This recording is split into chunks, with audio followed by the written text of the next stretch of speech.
En ce mois de décembre, le roi des forêts a quitté son milieu naturel dans l'espoir de rejoindre nos salons et d'être décoré pour les fêtes de fin d'année. Tous les ans, ils sont des centaines à trôner sur la place Albert Thomas avant que les cadeaux de Noël se retrouvent à leurs pieds. Ça fait de nombreuses années, oui, que je viens là. Ils sont toujours qualitatifs et ils durent tout le temps de Noël, même après. C'est de proximité, puis je préfère. C'est plus simple aussi, c'est plus près de chez moi. Pour un petit sapin, c'est juste pour avoir un petit sapin à la maison. Mais... Depuis une semaine, les vendeurs se sont installés au niveau de la place. Pour ce vendeur, issu de la 3e génération, ce moment est très attendu.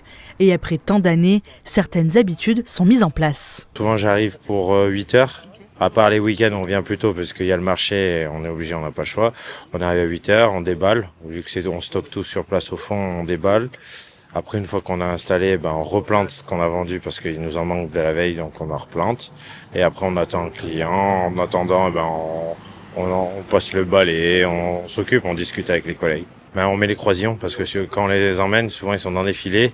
Et vu que les gens peuvent choisir leur sapin, on le défait du filet, on met les croisillons, on les met en place. Et après, quand ils sont vendus, on les reficelle. Et il y a souvent des horaires, c'est bien précis. Souvent, on va dire le matin, tôt le matin, il y a toujours des personnes qui viennent. Du temps de midi parce que les gens ne travaillent pas. Et après le soir, après la sortie des écoles, souvent ils viennent. Donc le reste de la journée, il y a toujours 2-3 clients, mais c'est plus calme. Les vendeurs de sapins sont présents 7 jours sur 7, toujours au même endroit, et ce, jusqu'au 24 décembre.